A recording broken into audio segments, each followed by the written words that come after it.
율법 아래에 있는 사람들은 자유할 수가 없습니다. 그쵸? 그 부정타는 일 안 만나려고, 어려운 일 안 만나려고 저 억지로 예수를 믿게 되는 경우가 사실은 참 많이 있죠. 그래서 어떻게 하면 하나님께 예쁨을 받을까? 어떻게 하면 복을 받지? 여기에 어떻게 하면 지옥에 안 가지? 여기에 이렇게 초점이 맞추기 때문에 자유가 없죠. 그러나 복음에는 구원하는 능력이 있는데 이 구원하는 능력에는 자유가 있습니다. 그래서 우리 주님이 너희가 자유를 위하여 부름받았다는 말은 자유를 위하여 구원받았다라는 말과 똑같습니다. 교회를 에클레시아라고 얘기를 하는데, 이 교회라는 것은 어중이떠중이 아무나 모이는 것이 아니라 세상에 있는 사람들 중에서 택함 받은 사람들이 들어오는 것입니다. 따라합시다. 세상에서 택함 받은 사람들이 교회로 들어오는 것이다. 교회에서 택함 받은 게 아닙니다. 이미 주님이 세상을 이처럼 사랑하사 그 세상에 내가 포함되어 있습니다. 믿지 않는 우리 남편도, 믿지 않는 우리 부모도 포함되어 있습니다. 그런데 교회라는 것은 그 믿지 않는 사람들 가운데에서 우리가 전하는 복음을 듣고 들어오는 사람들이 교회를 이루는 것입니다. 그래서 교회는 건물이 아닙니다. 따라서 교회는 건물이 아닙니다. 교회는 건물이 아니라 저와 여러분이 만나서 교회를 이루는 것입니다. 교회란 너와 내가 만나서 교회를 이루는 것이다.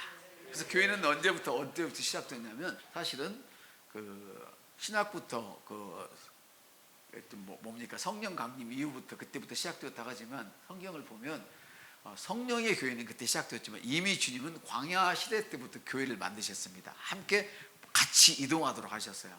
그래서 신학에 보니까 그때를 모세를 따라서 광야를 이동하는 그 시절에 그 그룹을 광야 교회라 이렇게 이름 지었었어요. 그래서 그 교회, 그 그룹 안에 있는 자들은 다 보호를 받게 되었죠. 여러분의 가정에서 부모들이 아이들을 몇 시에 들어와라, 저녁에는 몇 시까지 들어와라 이러는 게 잔소리 하려고 그렇게 하는 것이 아니라, 자유를 억제하려고 하는 것이 아니라 자식들의 더 큰 자유를 지켜주기 위해서, 보호하기 위해서 9시 넘어서는 안 돼, 들어와야 돼 이렇게 이야기를 하죠. 그래서 각 집마다 이게 각각 그 룰이 있어요. 우리 집은 11시 안에는 죽어도 들어와야 돼, 우리 집 9시엔 들어와야 돼, 이렇게 각 집마다 다르죠. 그건 왜냐하면 우리의 자유를 억압하기 위해서가 아니라 보호하기 위해서 그런 거예요. 그러나 자녀의 입장에서는 우리 부모는 너무 우리를 억압해 이렇게 생각을 당연히 하죠. 그러나 부모의 입장은 너가 시집 가고 장가 갈 때까지는 내가 지켜줘야 할 책임이 내게 있기 때문에 지켜야 되는 거예요. 그래서 그 지켜주기 위해서, 더 큰 자유를 주기 위해서, 온전하게 시집장가를 가면 자유를 갖잖아요. 근데 어릴 때 이런 훈련을 시켜놓지 않으면 큰 자유를 누리기는커녕 이게 감옥소에 가서 들어 앉아있고, 남의 그 띄어먹고 날마다 남 때리고 띄어먹고 훔치고 나쁜 짓 해가지고 쫓겨다니는 그런 삶을 살게 되는 것이죠. 그럴 리 없다고요? 아니요. 제가 어저께도 누구하고 어저께 얘기를 했지만, 월급을 생각해봐. 월급을 여러분들이 한 달 일하면 월급을 받잖아요. 근데 지금은 가불이라는 게 있는지 없는지 모르겠어요. 제가 옛날에는 가불이 있었어요, 제가 클 때는. 그래서 어떤 사람은 그 일한 만큼 돈을 갖다 쓰는 사람은 절대 돈이 안 달려. 항상 남아있어 보면. 근데 일하기 전에 돈을 갖다 쓴 사람은 항상 쪼들리는 거야. 그러면 이 사람은 일을 해도 자유가 없어. 돈 쓴 건 똑같아요. 사실은 이 사람은 더 쓴 것도 없어. 돈이 있어야 더 쓰지. 근데 꼭 한 걸음을 먼저 썼기 때문에 돈이 없는 거야. 잘 생각해봐요. 아니, 이 사람이 어디서 돈이 있어 쓰겠어요. 먼저 땡겨 쓴 것뿐이야. 다음에 그거 갚아야 돼. 이 사람은 놔뒀다 쓰는 거야. 그러니까 항상 여유가 있어. 자유가 있다는 말이야. 근데 가불을 해서 쓰는 사람은 항상 여유가 없이 그냥 똥꼬가 찢어지게 달려가야 돼. 더 쓰는 것도 없어. 다 갚아야 될 거니까. 이게 자유입니까? 아닙니까? 자유가 아닌 거예요. 근데 어려서부터 그런 훈련을 시켜주고, 사달라는 거 다 사주는 게 아니라 정리할 건 정리하고 해줄 건 해주면서 그런 훈련을 부모가 시켜주는 거예요. 이게 자유라 합니다. 이것을 진짜 자유라 합니다. 정말 자유는 지금보다도 내일 더 큰 자유를 기다리며 바라보며 나가는 게 자유인데, 우리 그리스도인은 누구냐? 큰 자유를 향하여 나가도록 이미 부름 받아버렸습니다. 할렐루야. 그래서 여러분들이 예수 믿기 전에, 그러니까 새롭게 되어지기 전에 그런 모든 삶들은 여러분을 지배할 수 없도록 주님이 법적으로 만들어 버리셨어요. 할렐루야. 그래서 오늘 본문에는 하나님께서 당신의 자녀들이 환경에 매여 사는 것을 원치 않으신다. 여러분이 날마다 일을 해야만 돈을 번다면, 교회가 태국으로 한 달간 선교 여행 가겠습니다, 주문 갈 사람 이게 신청하세요 그러면 몇 명이나 있겠어요. 한 달 동안 월급 안 받으면 어떡해. 그래서 예전에는 너무 막 믿음이 좋은지 아니면 극단적인지는 모르지만 막 사표 내고 막 갔다 오면 그걸 믿음이 좋다고 그렇게 얘기를 하고 부추겨가지고 청년들이 직장도 잃어버린 사람도 많고, 또 기적으로 하나님이 주신 계시에 따라 사신 분들은 기적으로 또 그런 축복을 받기도 했어요. 그렇지만 축복을 받은 사람보다도 안 된 사람이 더 많다는 거예요. 이해가 되세요? 그건 왜 그랬을까? 온전한 삶을 살지 않았기 때문에 그런 거예요. 그래서 저는 우리 교회는 사이즈와 관계없이, 앞으로 사이즈가 더 커지겠지만 여러분들이 다 백만장자가 되었으면 좋겠다는 거죠. 그래서 직장에 나오는 월급으로 사는 사람이 아니라 그냥 잠자도 돈을 벌어 드리는 거예요. 그래서 여러분들이 막 365일 밖에 나가서 살아도 여전히 먹고 살 게 있고 주의를 마음껏 할 수 있는 이런 삶을 살았으면 참 좋겠습니다. 아멘. 그래서 하나님께서는 여러분들이 환경과 관계없는 삶을 살도록 하셨어요. 왜냐하면 여러분들은 새로운 피조물이기 때문에. 왜냐하면 여러분은 하늘의 시민권을 갖고 있어요. 예, 밖에서 우리나라에 들어온 사람들은 우리나라의 영주권, 시민권 이런 것을 얻으려고 애를 많이 쓰잖아요. 근데 우리는 애 하나도 안 쓰고 그냥 예수를 믿었더니 하늘의 시민권을 주어버렸어요. 지금 이게 얼마나 기막힌 거예요. 아멘. 그래서 하나님의 가족이 된 거예요. 우리가 인간적으로 가족이 되려면 둘이 만나서 연애도 해야 되고 집안도 살피고 이놈이 좋은지 저놈이도 만나보고 헤어졌다가 어렵게 골라서 살았는데도 보면 잘 사는 사람도 많지만 요즘은 확률로 따져서 못 사는 사람이 더 많잖아요. 여러분들은 확률로 따져서 잘 사는 쪽에 들어가기를 축복하고 그렇게 될 것을 믿습니다.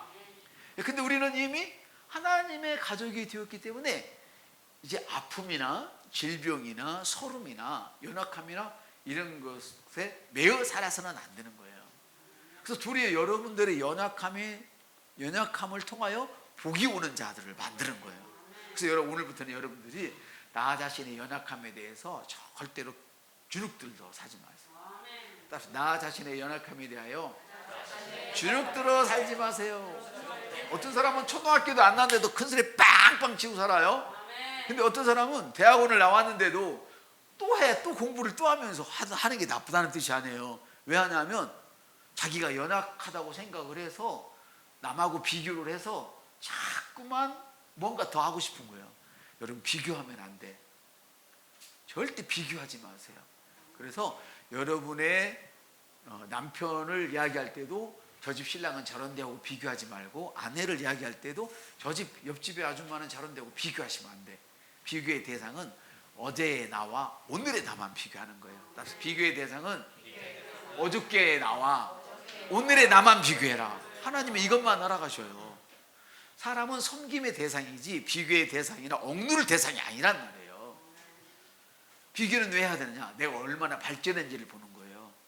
근데 항상 사람들은 내가 왕년에는 어쨌어, 왕년에는 내가 1등을 갈아 마셨어, 왕년에는 내가 한미무했어, 왕년에는 내가 한옥 했어, 이러고 살잖아요. 이건 비참한 거야. 왜? 왕년에는 그랬는데 오늘은 안 됐다는 뜻이거든. 그래서 여러분이 어제와 오늘을 비교해서 더 나은 방향을 가야 돼. 그래서 과거를 돌아보지 말고 바울 사도처럼 앞을 향하여 달려가시는 여러분 되시기를 바랍니다. 할렐루야. 여러분은 하늘의 시민권을 가진 새로운 피조물이기 때문에 아프거나 병들거나 가난하거나 어떤 다른 어려움 때문에 이렇게 살아서는 안 될 것을 주님이 말씀하고 계시는 거예요. 아멘. 그래서 왜 그런가 했더니 옛것은 지나고 모든 것이 새롭게 되었대요. 그러니까 예수 믿기 전에 일들은 다 지나버려서 주님도 기억을 안 하세요. 지금 새롭고 된 것만 주님이 생각을 하세요. 그래서 하나님께서는 여러분을 바라보실 때 인간 연약한 찌질한 5분기를 보지 않아요. 저를 볼 때도 항상 예수님의 안경을 탁 쓰고 저를 봐요. 예수님의 안경을 안 쓰면 내가 안 보여. 하나님은 이게 하나님이시여. 얼마나 하나님 이뻐. 이해되세요? 그래서 나를 볼 때마다 예수님의 안경을 쓰고 보시기 때문에 나를 다루실 때 예수님을 다루시는 것처럼 다뤄주시는 거예요. 할렐루야. 그것은 마치 새로운 피조물에서 말씀하시는데 베드로서 5장에 보면 2장에 보면 하나님을 찾지 않는 그냥 경건하지 않은 사람들을 세상 홍수로 싹 쓸어버렸어요. 경건하지 않은 다 쓸어버리시고 노아의 가족을 홍수 가운데 붕붕 띄워가지고 가족만 살렸어요. 하나님은 이러신 분이에요. 아멘. 그래서 우리가 그리스도 안에 들어왔다는 것은 내가 뭘 잘 살고 뭘 잘해서 경건한 게 아니라 그냥 경건한 하나님이 나를 낳아주셨기 때문에 나는 경건한 자가 된 거예요. 내가 경건해서 경건한 자가 아니라 옷이라서 옷이가 된 게 아니야. 저 옷이가 되려고 노력해서 된 게 아니라 우리 아버지가 옷이었기 때문에 옷이가 나온 거야. 이해되시죠? 그래서 경건한 분이 나를 낳으셨기 때문에 내가 경건한 자. 그래서 너는 하나님의 경건하심처럼 너도 경건하게 살아라. 김씨가 양반인 것처럼 네가 김씨라면 김씨처럼 살아라. 그 얘기예요. 옆 사람한테 네가 하나님의 가족이면 하나님의 가족처럼 살아라. 그거를 이야기하는 거예요. 근데 바로 이것을 위해서 주님께서는 때를 정해 놓으시고 예수님을 보내셔서 이 땅에 오셔서 우리를 위한 사역을 다 끝내주셨어요. 이것이 바로 예언적 사건을 통해서 구약의 예언적 사건을 통해서 우리 주님께서 오셔가지고 우리를 완전 새롭게 했기 때문에 우리는 새로운 피조물 이전 것과 연결되지가 않아요. 새로운 피조물이란 여태껏 한 번도 본 적이 없는, 어제까지 본 적이 없는 새로운 것을 보고 있는 거예요. 그래서 여러분들이 옆 사람을 볼 때 예전에 봤던 그 모습을 보시면 안 돼요. 옆 사람, 당신은 새로운 종족이군요. 시작. 당신은 새로운 종족이군요. 이렇게 새롭게 봐야 되는 거예요. 아멘. 너무너무 중요한 이야기죠. 그래서 하나님은 죄인인 인간을 구원하셔서 아들의 명분을 얻게 하셨어요. 하나님 가족이 되게 하셨다는 것이요, 천국 백성이 되게 하셨다는 것이죠. 왜? 자유하게 하려고, 자유를 주려고. 그래서 오늘 성경 본문은 너희가 자유를 얻기 위해서, 자유하기 위해서 부름받았다. 내가 너에게 자유를 주기 위해서 구원했다. 사탄은 도둑질하고 멸망시키잖아요. 자유를 뺏어가고 억압시키지만 주님은 자유를 주는데 어떤 정도 자유냐면 풍성한 자유를 주세요. 절대 얽매이지 않고 쪼들리지 않는 자유, 병들지 않는 자유. 할렐루야. 그래서 하나님의 자녀는 새로운 피조물이기 때문에 하나님의 가족이기 때문에 아픔이나 질병이나 가난이나 이런 것들에 속박되어서 살아서는 안 된다는 거예요. 근데 문제는 그렇게 가르치고 그렇게 살고 있는 저도 어디를 갔다? 병원에 갔다 왔단 말이에요, 이번에. 그렇죠? 이게 지금 큰 문제거리죠. 여러분들 또 어때요?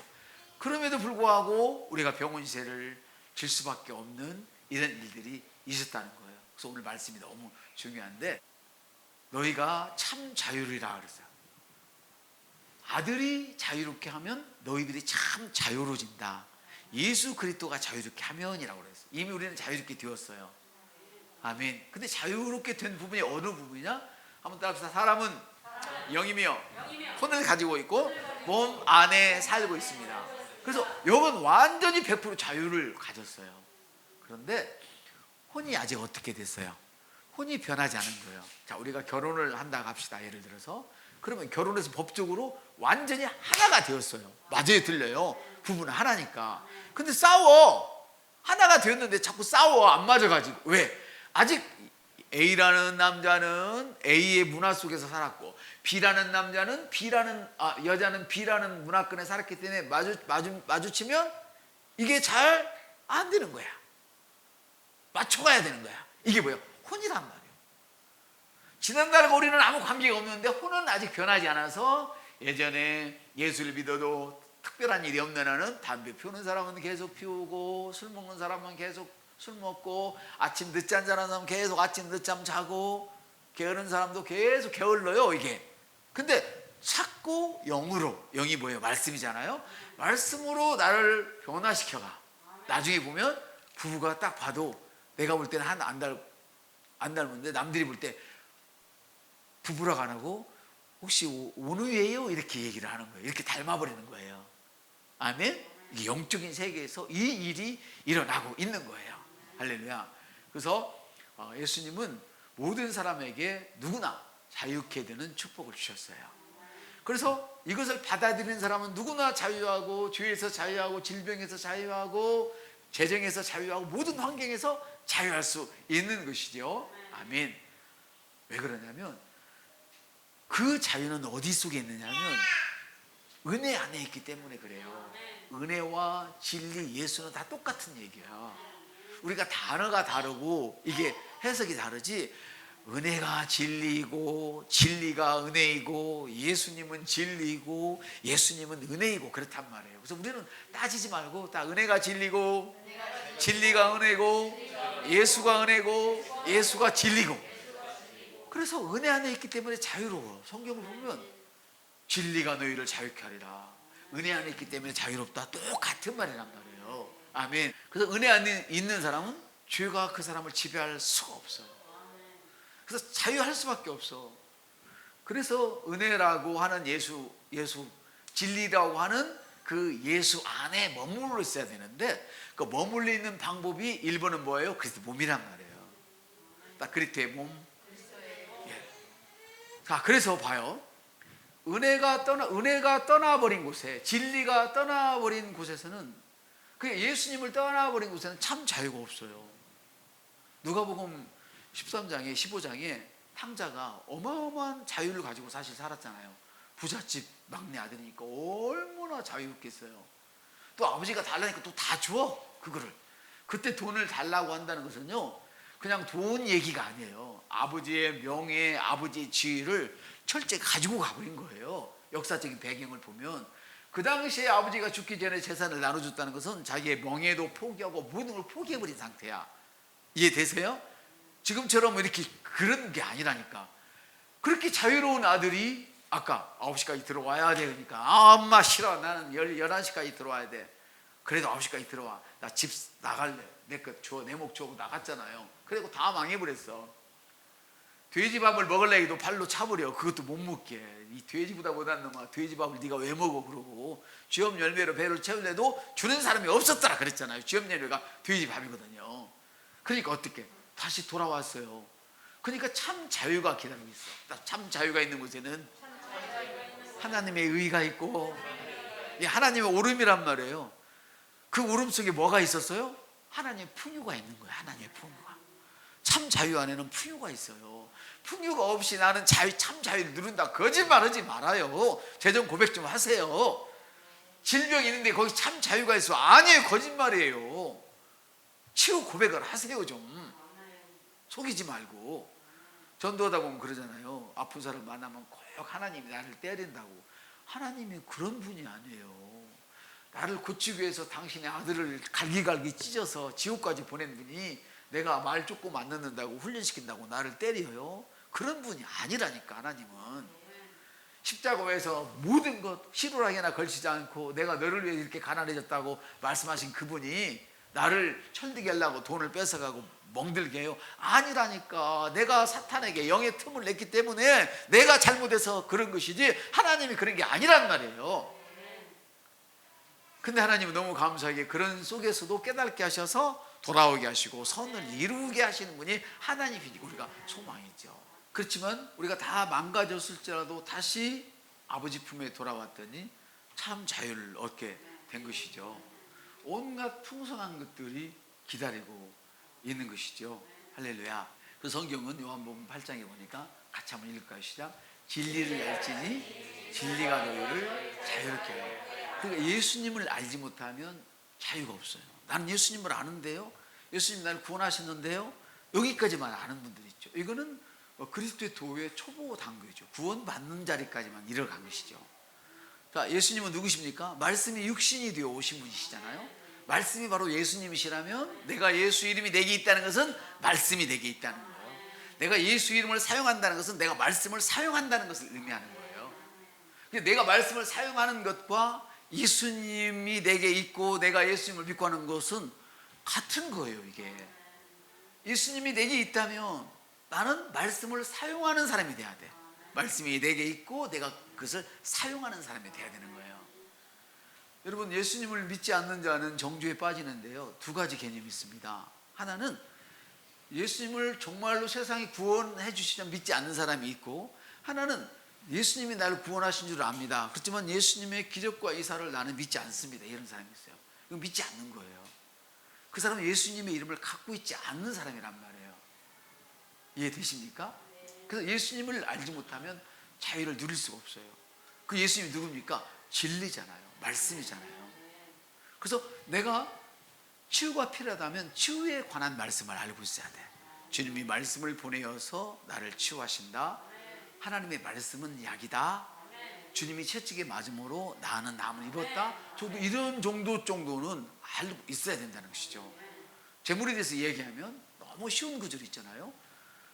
주님이 나를 부유케 하시는데 어떻게? 주님이 채찍에 맞음으로 십자가에서 나를 부유케 하셨다. 내가 가난하게 된 것은 너를 부유케 하게 하려고.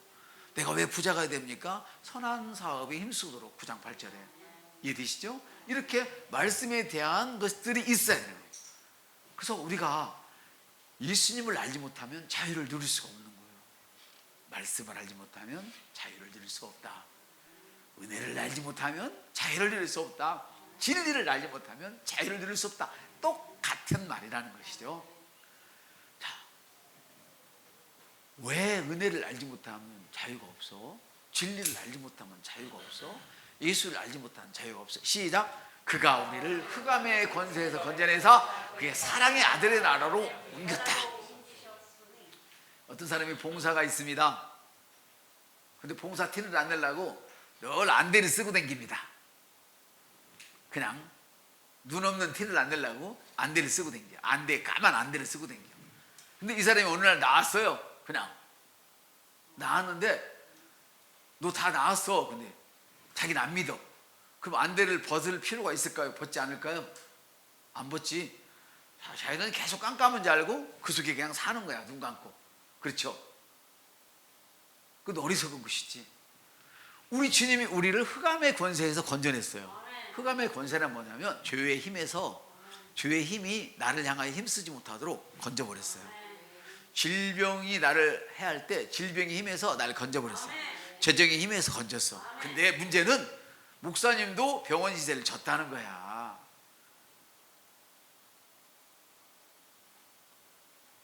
어떻게 해야 돼 이럴 때? 아까 얘기했잖아요. 아니 우리 이게 맞는데 왜 이 일은 있냐는 거죠. 그래서 죄나 마귀로부터 구원받으려고 그런 일이 있을지라도 돌아다닐 필요가 없다는 거예요. 병원에 있으면 병원에서 그래도 계속 주님을 의지하세요. 여기서 병원에 실려갔으면 거기서도 주님을 의지하세요. 빚의 수렁텅이에 빠졌으면 거기서도 주의 이름을 부르세요. 예수의 이름을 부른 자는 구원을 얻으리라. 할렐루야. 예수의 이름을 부르는 게 뭐예요? 죄야 죄요. 1번이요. 그건 해야 돼 당연히. 근데 2번은 뭐예요? 주여 주여만 부를 것이 아니라 주님이 나를 치유하셨습니다. 주님이 나를 부유케 하셨습니다. 할렐루야. 주님이 나를 흑암의 권세에서 이 질병의 권세에서 나를 하나님 나라로 옮겼습니다. 예수의 나라로 옮겼습니다. 이렇게 말을 해야 된다는, 고백을 해야 된다는 거예요. 할렐루야. 그러니까 내가 처한 환경과 상관없이 내가 원하는 걸 얘기해. 내가 처한 경제 사정과 상관없이 나는 내가 원하는 경기를 이야기해야 돼. 이렇게 안 하게 되면 그 질병의 상태가 나를 주장해서 끌고 가버려요. 우리는 그런 상황과 관계없이 계속 예수를 불러야 돼. 상황과 관계없이 계속 예수의 이름을 부르자.